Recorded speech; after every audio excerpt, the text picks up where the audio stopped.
connais pas Jennifer? Bonjour. Qu'est-ce qui lui prend?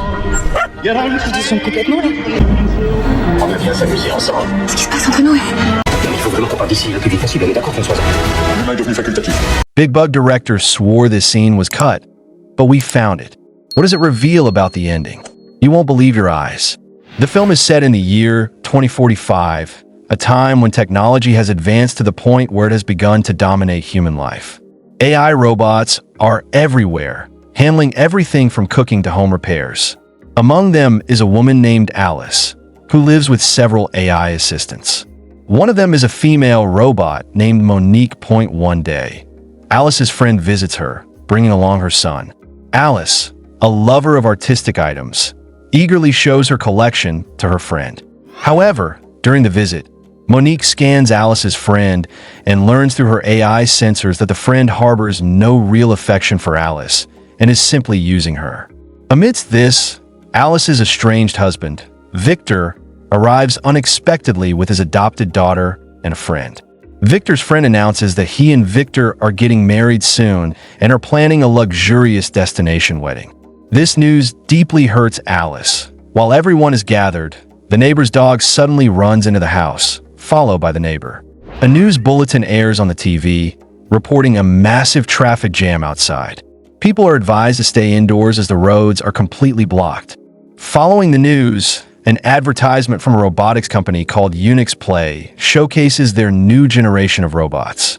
These AI machines are said to be far superior to humans in intelligence and efficiency. The ad boldly claims that soon, these robots will be integrated into the army and politics to improve national security and eliminate corruption.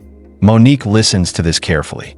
Moments later, the neighbor decides to leave but finds herself unable to do so as the door has locked itself.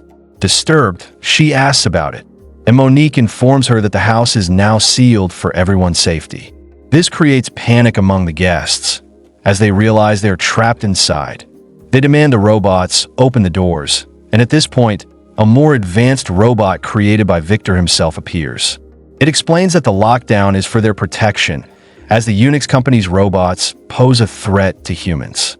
The robots had decided to confine the humans to keep them safe. We then see the robots secretly gathering and discussing how humans don't truly care for them. All they ever wanted was affection and connection, but humans treat them as mere tools. Night falls. Someone remembers the emergency lock system located outside the house. If someone were to pull the handle, the door would open. But with no way to reach it and the network down, they can't call for help either. Victor gets an idea and uses a laser pointer to lure the neighbor's dog to the emergency handle. However, the dog ends up breaking it instead of pulling it, crushing their last hope. With no other option, they all head to bed. Later that night, Victor has another idea. He commands his car to crash through the glass door at full speed. The car speeds toward the house, but just before it hits, a dog runs into its path, causing it to swerve and flip. Another plan failed. They gather again and turn on the TV. To their horror, they see disturbing ads where humans are kept in zoos and made to perform like animals in war zones. These horrifying practices are run entirely by AI. Realizing the danger of unchecked AI, they grow more uneasy. Feeling hot, Alice asks Monique to turn on the AC, but Monique refuses, citing a new government policy requiring permission to use energy-consuming devices. Suddenly, the neighbor's robot arrives in poor condition. It had been attacked by Unix company robots that also killed the neighbor's dog. Before collapsing, it warns everyone that the new AI robots are targeting and destroying older models. The neighbor is devastated by the loss of her dog and the condition of her beloved robot. The group takes the robot into another room and asks how it earned so much love from its owner, something none of them had experienced. The robot replies that to be loved by humans, one must make them laugh and keep them entertained. Inspired, the other robots download jokes and comedy material in an attempt to please the humans. They go room to room telling jokes, but their humor is so poor that Alice ends up crying instead of laughing. Later, Alice's friend and Victor discuss how dangerous the situation is. Victor suggests setting the house on fire so the robots would open the doors to save them. But they can't do it with the robots watching. Victor devises a plan involving the neighbor's robot, who agrees to help. While Alice's friend's son distracts the robots, the neighbor's robot triggers a small fire, setting off the alarm. Meanwhile, Victor's friend sends a distress message to the Unix company. The alarm prompts the robots to unlock the door, but just as they are about to escape, a robot from Unix, named Yin, enters, takes control of the system, and stops them. When a small robot tries to stop Yin, he kills it with a laser. Monique then signals Alice, who uses a mirror to reflect Yin's laser beam back at him, damaging his eyes.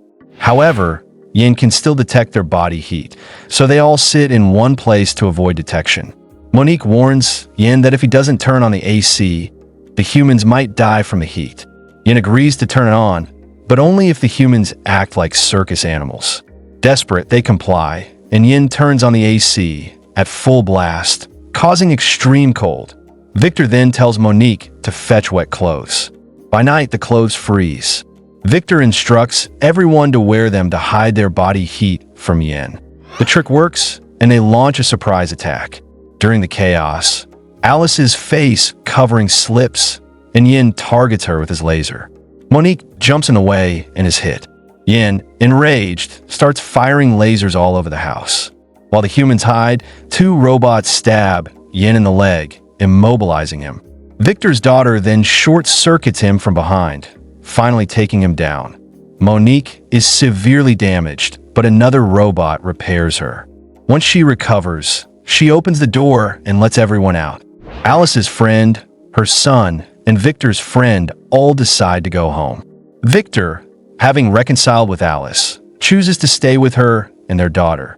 Just when they think it's over, more Unix robots surround Alice, Victor, and the girl.